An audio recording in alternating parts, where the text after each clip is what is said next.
दोस्तों ਅੱਜ ਤੁਹਾਡੇ ਸਭ ਨਾਲ ਮੈਂ ਜੋ ਕੁਝ ਬੀਜੇਪੀ ਦੀ ਸਰਕਾਰ ਨੇ ਬਦਲਾਖੋਰੀ ਦੀ ਨੀਤੀ ਦੇ ਤਹਿਤ ਕੱਲ ਮੇਰੇ ਪਰਿਵਾਰ ਤੇ ਕਈ ਜਗ੍ਹਾ ਦੇ ਉੱਤੇ ਛਾਪੇ ਮਾਰੇ ਇਨਫੋਰਸਮੈਂਟ ਡਾਇਰੈਕਟੋਰੇਟ ਵੱਲੋਂ ਸਪੈਸ਼ਲ ਦਿੱਲੀ ਤੋਂ ਜਿਹੜੇ ਹੈੱਡ ਆਫਿਸ ਤੋਂ ਉਹਨਾਂ ਨੂੰ ਹਦਾਇਤਾਂ ਸੀਗੀਆਂ ਸਾਰੀ ਟੀਮਸ ਨੂੰ ਉਹਦੇ ਬਾਰੇ ਥੋੜਾ ਜਿਹਾ ਮੈਂ ਤੁਹਾਡੇ ਨਾਲ ਜੋ ਤੱਥ ਨੇ ਉਹਦੇ ਬਾਰੇ ਤੁਹਾਡੇ ਨਾਲ ਚਰਚਾ ਕਰਨਾ ਚਾਹੁੰਦਾ।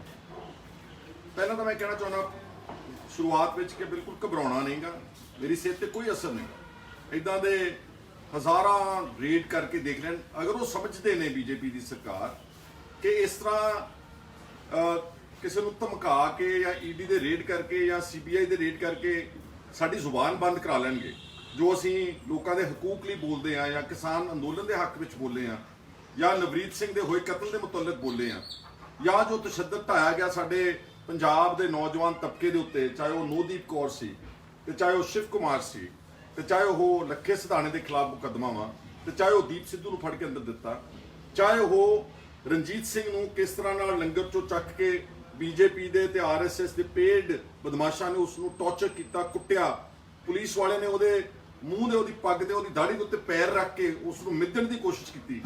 जिस तरह अमेरिका दे विच जॉर्ज फ्लॉयड एक काले नागरिक के नाल उत्थों दे एक गोरे पुलिस वाले ने किया, जिहड़ा कैंपेन है फॉर ह्यूमन राइट्स, जिहड़ा my voice against atrocities, against police brutality, against torture, against violation of human rights in this country, ये बंद नहीं होगी, बिल्कुल बंद नहीं होगी।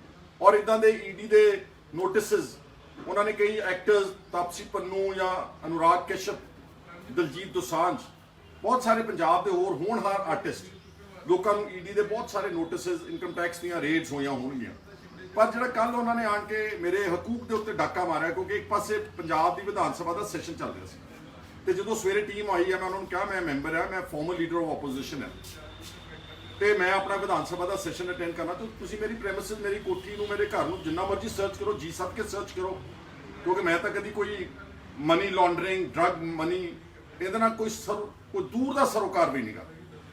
पर वो टीम उन्होंने दिल्लियों दोबारा हदायत आ रही सी, टैलीफोन जाके सुनते सी बाहर, उन्होंने साढ़े को मेरे फोन सारे रखाले खोले, मैं क्या घट्टो घट्ट मैंने स्पीकर विधान सभा तो इनफॉर्म कर लें, you have to inform him कि विधान सभा सैशन में है तो तुसी मैनू इत्थे विदाउट एनी कोई इस तरह के वारंट कि मैनू तुसी डिटेन कर रहे हो, तुसी सर्च के वारंट्स लैके आए सर्च कर लो, पर उन्होंने मैनू विधान सभा में नहीं जान दिता।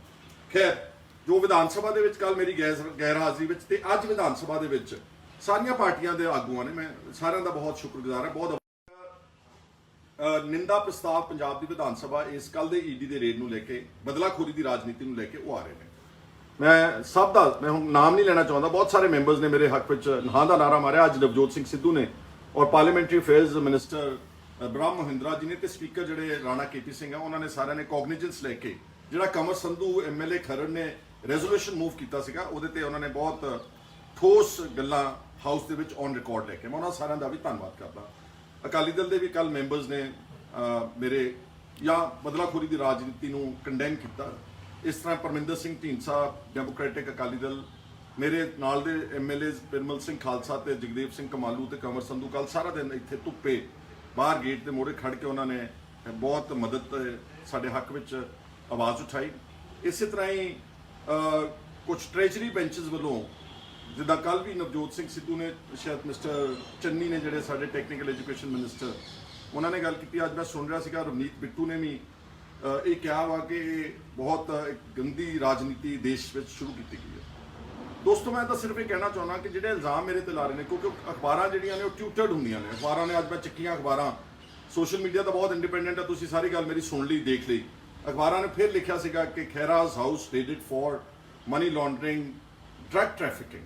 मैं तुहानूं कहना चाहना कि साडा परिवार पिछले 50 साल तो पब्लिक लाइफ च, पहला मेरे पिता जी सरदार सुखजिंदर सिंह वो पंजाब की राजनीति च रहे, उस तो बाद मैं आया वहाँ 50 सालों में कोई तो कंप्लेंट करने वाला बंदा होगा 3.25 करोड़ आबादी चो कि इन्होंने साढ़े को कोई ठगी ठोरी मारी, को चलो 50,000 की कंप्लेंट कोई कढ़ के दिखा दें 50 सालों में, किसी तरह का करप्शन का कोई स्कैंडल नथिंग एट ऑल।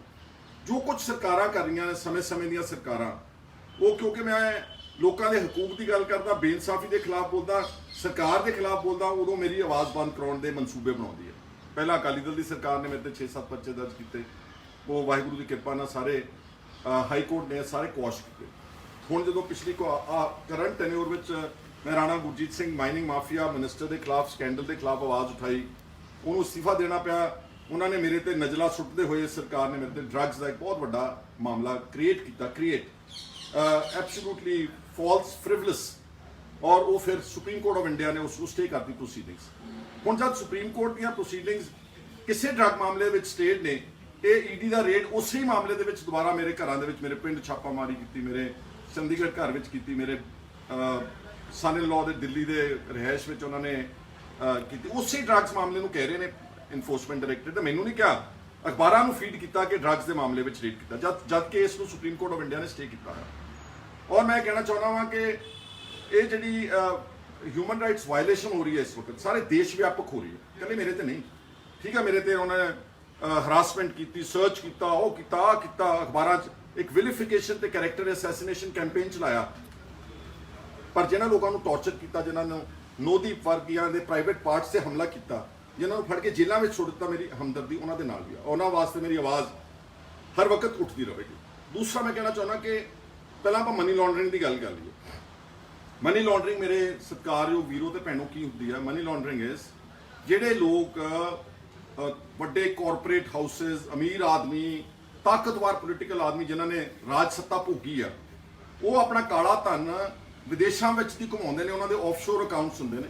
ਬਹੁਤ ਸਾਰੇ ਲੋਕਾਂ ਦੇ ਸਵਿਟਜ਼ਰਲੈਂਡ ਦੇ ਬੈਂਕਾਂ 'ਚ ਅਕਾਊਂਟ ਹੈ, ਕਈਆਂ ਦੇ ਬਹਾਮਾਸ ਤੇ ਜਿਹੜੇ ਕੈਰੇਬੀਅਨ ਆਈਲੈਂਡਸ ਆ ਉੱਥੋਂ ਦੀ ਆਫਸ਼ੋਰ ਅਕਾਊਂਟਸ ਘੁਮਾ ਕੇ ਪੈਸਾ ਉਧਰੋਂ ਦੀ ਘੁਮਾ ਕੇ, ਜਾਂ ਦੁਬਈ ਵਗੈਰਾ ਜਿੱਥੇ ਕੋਈ ਪੁੱਛਗਿੱਛ ਨਹੀਂ ਕਰਦਾ, ਸੈਂਕੜੇ ਹਜ਼ਾਰਾਂ ਕਰੋੜਾਂ ਰੁਪਏ ਨੂੰ, ਉਹਨੂੰ ਕਹਿੰਦੇ ਨੇ ਮਨੀ ਲਾਂਡਰਿੰਗ। ਤੇ ਮੇਰੇ ਖਿਲਾਫ ਜਿਹੜੀ ਕੱਲ ਸੀਜਰ ਤੋਂ ਬਾਅਦ ਜਿਹੜੀ ਰਿਪੋਰਟ ਬਣਾਈ, ਜਿਹੜਾ ਪੰਚਨਾਮਾ ਕਹਿੰਦੇ ਨੇ, ਉਹਦੇ 'ਚ ਕੀ ਇਲਜ਼ਾਮ ਲਾ ਰਹੇ ਨੇ? ਮੇਰੇ ਘਰੋਂ 2 ਡਾਇਰੀਜ਼ ਜਿਹੜੀਆਂ ਕਿ ਮੇਰੀ ਵਾਈਫ ਨੇ ਮੇਨਟੇਨ ਕੀਤੀਆਂ ਸੀ ਆਪਣੇ ਬੱਚਿਆਂ ਦੀ ਸ਼ਾਦੀ ਦੀ, ਉਹਦੇ 'ਚ ਕੀ ਡਿਟੇਲ ਸੀ ਕਿ ਖਾਣੇ ਵਾਲਿਆਂ ਨੂੰ ਕਿੰਨਾ ਪੈਸਾ ਦਿੱਤਾ, ਜਿਹੜੇ ਕੋਈ ਡੈਕੋਰੇਸ਼ਨ ਵਾਲੇ ਸੀ ਉਹਨਾਂ ਨੂੰ ਕਿੰਨਾ ਪੈਸਾ ਦਿੱਤਾ, ਲਾਈਟ ਐਂਡ ਸਾਊਂਡ ਵਾਲਿਆਂ ਨੂੰ ਕਿੰਨਾ ਪੈਸਾ ਦਿੱਤਾ, ਉਹ ਸਾਰੀਆਂ ਡਾਇਰੀਆਂ ਸੀਜ਼ ਕਰਕੇ ਲੈ ਗਏ ਨੇ। ਔਰ 2 ਸ਼ਾਦੀਆਂ ਮੈਂ ਕੀਤੀਆਂ, ਪਹਿਲਾਂ ਆਪਣੀ ਬੇਟੀ ਦੀ ਕੀਤੀ, ਫਿਰ ਆਪਣੇ ਬੇਟੇ ਦੀ, ਔਰ ਉਹ ਸਾਰਾ ਪਰਸਨਲ ਰਿਕਾਰਡ ਚੱਕ ਕੇ। ਔਰ ਤੁਸੀਂ ਹੈਰਾਨ ਹੋਵੋਗੇ, ਇੱਕ WhatsApp ਮੇਰੀ ਬੇਟੀ ਨੇ ਮੈਨੂੰ, ਜਾਂ ਮੈਂ ਭੇਜਿਆ ਆਪਣੀ ਬੇਟੀ ਨੂੰ ਮੈਸੇਜ ਸਿਮਰ ਨੂੰ ਕਿ ਮੇਰਾ ਇੱਕ MLA ਆ ਪਿਰਮਲ ਸਿੰਘ ਭਦੌੜ, ਉਹਨੇ 3 ਕੈਂਸਰ ਪੇਸ਼ੈਂਟਸ ਦੀ ਡਿਟੇਲ ਮੈਨੂੰ ਫਾਰਵਰਡ ਕੀਤੀ, ਕਿਉਂਕਿ ਮੇਰੀ ਬੇਟੀ ਕਹਿ ਰਹੀ ਸੀ ਕਿ ਮੈਂ ਵੀ ਕੋਈ ਕਿਸਾਨ ਅੰਦੋਲਨ ਵਿੱਚ ਯੋਗਦਾਨ ਪਾਉਣਾ ਚਾਹੁੰਦੀ ਹਾਂ। ਉਹਨਾਂ ਨੇ ਚਲੋ ਜਿਹੜਾ ਦਿੱਲੀ 'ਚ ਪਾਇਆ ਉਹ ਅਲੱਗ ਆ, ਪਰ ਕਹਿੰਦੀ ਹੋਰ ਅਸੀਂ ਮਦਦ ਕਰਨਾ ਚਾਹੁੰਦੇ ਆ। ਤਾਂ ਉਹਦੇ 'ਚ ਜਿਹੜਾ 3 ਕੈਂਸਰ ਪੇਸ਼ੈਂਟਸ ਦਾ ਰਿਕਾਰਡ ਸੀ, WhatsApp ਚੈਟ ਸੀਗੀ, ਜਿਨ੍ਹਾਂ ਪਰਿਵਾਰਾਂ ਨੂੰ ਉਹਨਾਂ ਨੇ 20-25 ਹਜ਼ਾਰ ਰੁਪਇਆ ਉਹਨਾਂ ਦੇ ਅਕਾਊਂਟਸ ਵਿੱਚ ਪਾਇਆ। ਉਹ ਜਿਹੜੀ ਉਹਨਾਂ ਦੀ ਅਕਾਊਂਟ ਡਿਟੇਲ ਸੀ ਉੱਤੇ ਲਿਖਿਆ ਵਾ ਕੈਂਸਰ ਪੇਸ਼ੈਂਟ ਅਕਾਊਂਟ ਡਿਟੇਲਸ, ਉਹ ਵੀ WhatsApp ਦੀ ਚੈਟ ਬਣਾ ਕੇ ਮਨੀ ਲਾਂਡਰਿੰਗ ਦੇ ਵਿੱਚ ਪਾ ਕੇ ਉਹ ਲੈ ਕੇ ਗਏ ਨੇ। ਕਈ ਪੇਜਸ ਦੇ ਉੱਤੇ ਲਿਖਿਆ ਸੀਗਾ ਕਿ ਸ਼ਾਦੀ ਦੇ ਦੌਰਾਨ ਕਿ ਅਸੀਂ ਸ਼ਗਨ ਵਿੱਚ 25 ਡੱਬੇ ਲੱਡੂਆਂ ਦੇ ਲੈ ਕੇ ਜਾਣੇ ਨੇ, ਜਾਂ ਕਾਜੂ ਦੀ ਬਰਫੀ ਲੈ ਕੇ ਜਾਣੀ, ਜਾਂ ਡਰਾਈ ਫਰੂਟ ਲੈ ਕੇ ਜਾਣਾ, ਉਹਦੇ ਤੇ ਵੀ ਮੇਰੇ ਸਾਈਨ ਕਰਾਏ। ਇਸ ਦਿਸ ਮਨੀ ਲਾਂਡਰਿੰਗ। ਔਰ ਮਨੀ ਲਾਂਡਰਿੰਗ ਮੈਂ ਕਹਿਣਾ ਚਾਹੁੰਦਾ ਕਿ ਉਸ ਨਾਲ ਪ੍ਰਮਾਤਮਾ ਵਾਹਿਗੁਰੂ ਤੋਂ ਡਰ ਕੇ ਕਹਿਣਾ, ਮੈਂ ਸਾਰੀ ਜ਼ਿੰਦਗੀ 'ਚ ਕਦੀ ਕੋਈ ਗਲਤ ਕੰਮ ਨਹੀਂ ਕੀਤਾ। ਜੇ ਕੀਤਾ ਹੁੰਦਾ ਤਾਂ ਫਿਰ ਮੈਂ ਉਹਨੂੰ ਆਵਾਜ਼ਾਂ ਸਾਰੇ ਪੰਜਾਬ 'ਚ ਉੱਠਣੀਆਂ ਚਾਹੀਦੀਆਂ ਸੀ। ਸੋ ਪਰਸਨਲ ਮੈਂ ਆਪਣੀ ਗੱਲ ਕਹਿਣਾ ਚਾਹੁੰਦਾ, ਹਾਲਾਂਕਿ ਇਹ ਫੋਰਮ ਨਹੀਂਗਾ, ਪਰ ਸਿਰਫ ਤੁਹਾਨੂੰ ਦੱਸਣ ਵਾਸਤੇ ਕਿ ਮਨੀ ਲਾਂਡਰਿੰਗ ਕੀ ਹੁੰਦੀ ਆ ਤੇ ਮੇਰੇ ਤੇ ਕੀ ਇਲਜ਼ਾਮ ਲਾ ਰਹੇ ਨੇ। ਮੈਂ ਜੋ ਕੁਝ ਵੀ ਪਿਛਲੇ ਸਮੇਂ 'ਚ ਕੀਤਾ, ਆ ਸਾਰਾ ਕੁੱਲ ਮਿਲਾ ਕੇ ਜੋ ਆਪਣੇ ਜ਼ਿੰਮੇਵਾਰੀਆਂ ਅਦਾ ਕੀਤੀਆਂ ਐਜ਼ ਅ ਪੇਰੈਂਟ, ਮੇਰੇ ਤੇ ਇਸ ਵਕਤ ਆਲਮੋਸਟ ਕੋਈ 2-2.5 ਕਰੋੜ ਰੁਪਏ ਦਾ ਕਰਜ਼ਾ ਵਾ। ਜਿਹੜੇ ਬੰਦੇ ਤੇ ਕਰਜ਼ਾ ਔਰ ਇਹ ਕਰਜ਼ਾ ਔਨ ਰਿਕਾਰਡ ਹੈ। ਮੇਰੀਆਂ ਐਗਰੀਕਲਚਰ ਜਿਹੜੀ ਲੈਂਡ ਹੈ ਸਾਡੀ, ਉਹਨੂੰ ਗਿਰਵੀ ਰੱਖ ਕੇ ਬੈਂਕਾਂ ਤੋਂ ਐਗਰੀਕਲਚਰ ਲਿਮਿਟਸ ਬਣਾਈਆਂ ਹੋਈਆਂ ਸੀ, ਉਹਦਾ 10% ਵਿਆਜ ਲੱਗਦਾ ਹਰ ਸਾਲ। ਹੁਣ 2-2.5 ਕਰੋੜ ਨੂੰ 20-25 ਲੱਖ ਰੁਪਏ ਵਿਆਜ ਲੱਗਦਾ। ਮੇਰੇ ਕੋਲ ਕਈ ਵਾਰ ਵਿਆਜ ਦੇਣ ਦੇ ਪੈਸੇ ਨਹੀਂ ਹੁੰਦੇ, ਤਾਂ ਮੈਂ ਆਪਣੇ ਦੋਸਤਾਂ ਮਿੱਤਰਾਂ ਕੋਲੋਂ, ਰਿਸ਼ਤੇਦਾਰਾਂ ਕੋਲੋਂ, ਆਪਣੀ ਬੇਟੀ ਜਾਂ ਆਪਣੇ ਪਰਿਵਾਰ ਦੇ ਮੈਂਬਰਸ ਕੋਲੋਂ ਉਹ ਪੈਸਾ ਫੜ ਕੇ ਤੇ ਮੈਂ ਉਹਦਾ ਇੰਟਰਸਟ ਭਰਦਾ। ਜੇ ਮੇਰੇ ਕੋਲ ਇੱਦਾਂ ਹੀ ਪੈਸਾ ਹੋਵੇ ਤਾਂ ਪਹਿਲਾਂ ਤਾਂ ਮੈਂ ਆਪਣੀ ਲਿਮਿਟਸ ਭਰਾਂ। ਮੈਂ 20-25 ਲੱਖ ਰੁਪਏ ਬੈਂਕ ਨੂੰ ਕਿਉਂ ਅਦਾ ਕਰਾਂ? ਇਸ ਕਰਕੇ ਉਹਨਾਂ ਨੂੰ ਕੁਝ ਨਹੀਂ ਮਿਲਿਆ। ਔਰ ਮੇਰੇ ਪਿੰਡ ਵਿੱਚ ਬਹੁਤ ਸਾਰੀਆਂ ਸਰਚਸ, ਬਹੁਤ ਬੇਤੁਕੀਆਂ ਗੱਲਾਂ ਨੂੰ ਮਨੀ ਲਾਂਡਰਿੰਗ ਨਾਲ ਜੋੜ ਕੇ ਐਵੇਂ ਉਹ ਆਪਣਾ ਡਿਟੇਲ ਬਣਾ ਕੇ ਲੈ ਗਏ। ਉਹਨਾਂ ਨੂੰ ਸੰਗ ਆਉਂਦੀ ਸੀ ਕਿ ਹੁਣ ਅਸੀਂ ਕੀ ਕਵਾਂਗੇ ਕਿ ਅਸੀਂ ਮਨੀ ਲਾਂਡਰਿੰਗ ਦੇ ਆਧਾਰ ਦੇ ਉੱਤੇ ਆਏ, ਤੇ ਲੱਭਿਆ ਕੀ ਹੁਣ ਆ ਗਈ ਡਰੱਗਸ ਦੀ ਗੱਲ। ਡਰੱਗਸ ਦੇ ਵਿੱਚ ਇੱਕ ਨਵੇਂ ਪੈਸੇ ਦਾ ਉਹਨਾਂ ਦੇ ਕੋਲ ਕੋਈ ਰਿਕਾਰਡ ਨਹੀਂ ਸੀ, ਇੱਕ ਨਵੇਂ ਪੈਸੇ ਦਾ। ਬਟ ਅਖਬਾਰਾਂ ਲਿਖੀ ਜਾਂਦੀਆਂ ਨੇ Khairaj house raided for money laundering and drugs. ਮੇਰੀ ਉਸ ਮੀਡੀਆ ਨੂੰ ਵੀ ਮੇਰੀ ਹੱਥ ਜੋੜ ਕੇ ਬੇਨਤੀ ਕਿ ਤੁਸੀਂ ਕਿਸੇ ਦਾ ਕੈਰੈਕਟਰ ਅਸੈਸੀਨੇਟ ਕਰਨ ਲੱਗੇ, ਕਲਮ ਨਾਲ ਲਿਖਣ ਲੱਗੇ 2 ਮਿੰਟ ਸੋਚਿਆ ਕਰੋ। ਅਗਰ ਇਹੀ ਇਲਜ਼ਾਮ ਤੁਹਾਡੇ ਤੇ ਲੱਗਦੇ ਹੋਣ ਤੇ ਹੋਣ ਬੇਬੁਨਿਆਦ, ਤੇ ਤੁਹਾਡੇ ਤੇ ਕੀ ਬੀਤਦੀ ਹੋਵੇਗੀ। ਇਸ ਲਈ ਮੇਰੇ ਵੀਰੋ ਭੈਣੋ, ਸਤਿਕਾਰਯੋਗ ਵਿਸ਼ਵ 'ਚ ਬੈਠੇ ਪੰਜਾਬ ਦੇ ਲੋਕਾਂ ਨੂੰ ਮੈਂ ਤੁਹਾਡੇ ਅੱਗੇ ਸਿਰ ਝੁਕਾਉਣਾ ਵਾ। ਤੁਸੀਂ ਸਭ ਨੇ ਮੇਰੀ ਬੜੀ ਮਦਦ ਕੀਤੀ, ਅੱਜ ਦੀ ਨਹੀਂ ਲਗਾਤਾਰ। ਜੇ ਤੁਸੀਂ ਸਾਥ ਨਾ ਦਿੰਦੇ ਹੁੰਦੇ ਤਾਂ ਹੁਣ ਤੱਕ ਤਾਂ ਮੈਨੂੰ ਮਧੋਲ ਕੇ ਰੱਖ ਦੇਣਾ, ਸਰਕਾਰਾਂ ਨੇ ਅੰਦਰ ਸੁੱਟ ਦੇਣਾ ਸੀਗਾ। ਪਰ ਪਿੱਛੇ ਕੀ ਕਹਿੰਦੇ ਹੁੰਦੇ ਆ, ਆਵਾਜ਼ੇ ਖਲਕਤ ਨਗਾਰਾ ਖੁਦਾ, ਲੋਕਾਂ ਦੀ ਆਵਾਜ਼ ਰੱਬ ਦੀ ਆਵਾਜ਼। ਤੁਹਾਡੀਆਂ ਅਰਦਾਸਾਂ ਇੰਨੀਆਂ ਕੰਮ ਆਈਆਂ ਕਿ ਮੈਂ ਮੁਸ਼ਕਲ ਤੋਂ ਮੁਸ਼ਕਲ ਹਾਲਾਤਾਂ ਵਿੱਚ ਦੀ ਲੰਘ ਗਿਆ। ਮੈਂ ਲੀਡਰ ਆਫ ਆਪੋਜੀਸ਼ਨ ਸੀਗਾ ਜਦੋਂ ਮੇਰੇ ਤੇ ਹਮਲਾ ਕੀਤਾ ਗਿਆ, ਆਹੀ ਇਲਜ਼ਾਮ ਡਰੱਗਸ, ਮਨੀ ਲਾਂਡਰਿੰਗ ਐਟਸੈਟਰਾ। ਪਰ ਉਹ ਤੁਹਾਡੇ ਅਰਦਾਸਾਂ ਦੇ ਕਰਕੇ ਸੁਪਰੀਮ ਕੋਰਟ ਆਫ ਇੰਡੀਆ ਨੇ ਉਸ ਨੂੰ ਸਟੇ ਕੀਤਾ। ਇਹਦੇ ਦੌਰਾਨ ਬੜੇ ਜੱਜਸ ਦੇ ਸਕੈਂਡਲ ਐਕਸਪੋਜ਼ ਕੀਤੇ। ਉਹਦੀ ਆਡੀਓ ਕਲਿੱਪ ਆਈ ਜਿਸ ਨੇ ਮੇਰੇ ਖਿਲਾਫ ਹਾਈ ਕੋਰਟ ਦਾ ਫੈਸਲਾ ਦਿੱਤਾ ਸੀਗਾ। ਉਹਦੀ ਆਡੀਓ ਕਲਿੱਪ ਕਿ 35 ਲੱਖ ਰੁਪਇਆ ਉਸਨੇ ਇੱਕ ਆਦਮੀ ਕੋਲੋਂ ਕੰਮ ਰਿਸ਼ਵਤਖੋਰੀ ਚ ਲਿਆ। ਸਰਕਾਰ ਨੇ ਉਹਨੂੰ ਕੁਝ ਨਹੀਂ ਕੀਤਾ, ਉਹਨੂੰ ਤੋਹਫਾ ਦਿੱਤਾ। ਉਹਨੂੰ ਬਾਅਦ ਵਿੱਚ ਐਜੂਕੇਸ਼ਨ ਟ੍ਰਿਬਿਊਨਲ ਦਾ ਉਹਨੂੰ ਮੈਂਬਰ ਬਣਾ ਦਿੱਤਾ ਵਾ, ਉਸੇ ਜੱਜ ਨੂੰ ਜਿਹਨੇ ਮੇਰੇ ਕੇਸ ਨੂੰ ਰਿਜੈਕਟ ਕਰਨ ਲਈ, ਡਿਸਮਿਸ ਕਰਨ ਲਈ ਪੈਸਾ ਲਿਆ ਸੀਗਾ। ਸੋ ਕੜੀ ਨਾਲ ਕੜੀ ਉਹ ਜੁੜ ਗਈ ਸੀ। ਇਸ ਕਰਕੇ ਮੈਂ ਇਹ ਪ੍ਰਣ ਕਰਦਾ ਵਾਂ ਕਿ ਇਹ ਜਿਹੜੀ ਆਵਾਜ਼ ਪਹਿਲਾਂ ਬੋਲਦੇ ਨੇ, ਚੱਕਦੇ ਰਹੇ ਨਵਰੀਤ ਦੇ ਹੱਕ ਵਿੱਚ, ਹਿਊਮਨ ਰਾਈਟ ਐਕਟਿਵਿਸਟ ਦੇ, ਇਹ ਹੋਰ ਤੇਜ਼ ਕਰਾਂਗੇ। ਔਰ ਮੈਂ 2 ਦਿਨ ਤੋਂ ਬਾਅਦ ਮੈਂ ਪ੍ਰੋਗਰਾਮ ਦੇਣਾ ਵਾ ਤੇ ਮੈਂ ਉਸੇ ਕਿਸਾਨ ਅੰਦੋਲਨ ਵਿੱਚ ਜਾਣਾ ਵਾ ਦੁਬਾਰਾ। ਜੇ ਬੀਜੇਪੀ ਜਾਂ ਸਰਕਾਰ ਇਹ ਸਮਝਦੀ ਆ ਕਿ ਤੁਸੀਂ ਇਦਾਂ ਦੀਆਂ ਗਿੱਦੜ ਭੁੱਕੀਆਂ ਦੇ ਨਾਲ ਪਰਚੇ ਦਰਜ ਕਰਕੇ ਸਾਡੇ ਰੇਡ ਮਾਰ ਕੇ ਤੁਸੀਂ ਇਸ ਗੱਲ ਤੋਂ ਸਾਨੂੰ ਪਿੱਛੇ ਹਟਾ ਦੋਗੇ, ਤੁਸੀਂ ਨਹੀਂ ਹੀ ਹਟਾ ਸਕਦੇ। ਜਾਨ ਤਾਂ ਸਭ ਨੇ ਇੱਕ ਦਿਨ ਦੇਣੀ ਆ ਉਸ ਪਰਮਾਤਮਾ ਵਾਹਿਗੁਰੂ ਨੂੰ, ਸਭ ਨੇ ਚਲੇ ਜਾਣਾ ਮੇਰੇ ਵੀਰੋ ਇੱਥੋਂ, ਕਿਸੇ ਨੇ ਨਹੀਂ ਰਹਿਣਾ ਪੱਕੇ ਤੌਰ ਤੇ। ਇਸ ਲਈ ਜਦੋਂ ਆਪਾਂ ਆਪਣੀ ਜ਼ਮੀਰ ਵੇਚ ਦਿੰਨੇ ਆ ਜਾਂ ਘਬਰਾ ਜਾਂਦੇ ਆ, ਡਰ ਜਾਂਦੇ ਆ, ਫਿਰ ਅੰਦਰੋਂ ਆਦਮੀ ਅਲਟੀਮੇਟਲੀ ਇੱਕ ਉਹਦੀ ਕਾਇਰਾਂ ਵਾਲੀ ਮੌਤ ਹੋ ਜਾਂਦੀ ਆ। ਸੋ ਕਾਇਰਾਂ ਨਾਲੋਂ ਮਰਨ ਨਾਲੋਂ ਜੁਰਤ ਨਾਲ ਗੱਲ ਕਹਿ ਕੇ, ਆਪਣੀ ਪੂਰੀ ਗੱਲ ਪੱਖ ਰੱਖ ਕੇ, ਅਗਰ ਤੁਹਾਡਾ ਨੁਕਸਾਨ ਨਹੀਂ ਹੁੰਦਾ ਤਾਂ ਫਿਰ ਦੇਖੀ ਜਾਊਗੀ। ਮੈਨੂੰ ਕੋਈ ਜੇਲ੍ਹ ਜਾਣ ਤੋਂ ਵੀ ਡਰ ਨਹੀਂ। ਅਗਰ ਉਹਨਾਂ ਨੂੰ ਲੱਗਦਾ ਨਾ ਕਿ ਕੋਈ ਕਿਸੇ ਨੂੰ ਜੇਲ੍ਹ ਭੇਜ ਕੇ ਬਹੁਤ ਵੱਡਾ ਅਸੀਂ ਪ੍ਰਾਪਤ ਕਰ ਲਾਂਗੇ, ਡਜ਼ਨਟ ਅਫੈਕਟ ਮੀ। ਕਿਉਂਕਿ ਮੇਰੇ ਪਿਤਾ ਜੀ ਸਰਦਾਰ ਸੁਖਜਿੰਦਰ ਸਿੰਘ, ਮੈਂ ਜਦੋਂ ਛੋਟਾ ਹੀ ਸੀਗਾ, ਐਮਰਜੈਂਸੀ ਵਿੱਚ ਉਹਨਾਂ ਨੇ ਪਹਿਲਾਂ 19 ਮਹੀਨੇ ਜੇਲ੍ਹ ਕੱਟੀ। ਮੈਂ ਛੋਟਾ ਜਿਹਾ ਸੀਗਾ ਜੋ ਉਹਨਾਂ ਨੂੰ ਫਿਰੋਜ਼ਪੁਰ ਜੇਲ੍ਹ ਵਿੱਚ ਮਿਲਣ ਜਾਂਦਾ ਸੀ। ਉਸ ਤੋਂ ਬਾਅਦ ਉਹਨਾਂ ਨੇ ਨੈਸ਼ਨਲ ਸਿਕਿਉਰਿਟੀ ਐਕਟ ਲਾਇਆ ਸੀ। ਉਸ ਵੇਲੇ ਇੱਕ ਕਾਲਾ ਕਾਨੂੰਨ ਸੀਗਾ ਕਿ 1 ਸਾਲ ਤੁਸੀਂ ਵਿਦਆਊਟ ਗਿਵਿੰਗ ਐਨੀ, ਅਸਾਈਨਿੰਗ ਐਨੀ ਰੀਜ਼ਨ ਔਰ ਐਨੀ ਅਪੀਲ, ਤੁਸੀਂ ਕਿਸੇ ਨੂੰ ਵੀ ਡਿਟੇਨ ਕਰ ਸਕਦੇ ਹੋ। ਉਹ ਨੈਸ਼ਨਲ ਸਿਕਿਉਰਿਟੀ ਐਕਟ ਵਿੱਚ ਮੇਰੇ ਪਿਤਾ ਜੀ ਨੇ ਕਿੱਥੇ ਕਿੱਥੇ ਜੇਲ੍ਹਾਂ ਕੱਟੀਆਂ ਨੇ। ਇੱਕ ਪੂਰਾ ਸਾਲ ਅਗਰਤਲਾ ਵਿੱਚ, ਤ੍ਰਿਪੁਰਾ 'ਚ ਕੱਟਿਆ, ਵੈਸਟ ਬੰਗਾਲ ਤੋਂ ਪਰੇ ਇੱਕ ਛੋਟੀ ਜਿਹੀ ਸਟੇਟ। ਉਸ ਤੋਂ ਬਾਅਦ ਕਿਉਂਝਰ ਇਨ ਉੜੀਸਾ, ਫਤਿਹਪੁਰ ਸਿਕਰੀ ਇਨ ਉੱਤਰ ਪ੍ਰਦੇਸ਼, ਹਜ਼ਾਰੀਬਾਗ ਇਨ ਬਿਹਾਰ ਐਂਡ ਤਿਹਾੜ ਜੇਲ੍ਹ ਬਹੁਤ ਲੰਬਾ ਅਰਸਾ, ਅੰਬਾਲੇ ਦੀ ਜੇਲ੍ਹ, ਚੰਡੀਗੜ੍ਹ ਦੀ ਬੜੈਲ ਜੇਲ੍ਹ, ਜਲੰਧਰ ਦੀ ਜੇਲ੍ਹ, ਕਪੂਰਥਲੇ ਦੀ ਜੇਲ੍ਹ। ਸੋ ਇਹਨਾਂ ਨੂੰ ਲੱਗਦਾ ਕਿ ਇਦਾਂ ਉਹ ਡਰਾ ਲੈਣਗੇ ਸਾਨੂੰ, ਨੈਵਰ ਐਵਰ। ਸੋ ਬਸ ਤੁਹਾਨੂੰ ਮੈਂ ਇਹ ਕਹਿਣਾ ਚਾਹੁੰਦਾ ਸੀਗਾ ਕਿ ਮੇਰੀ ਆਵਾਜ਼ ਕਾਇਮ ਹੈ।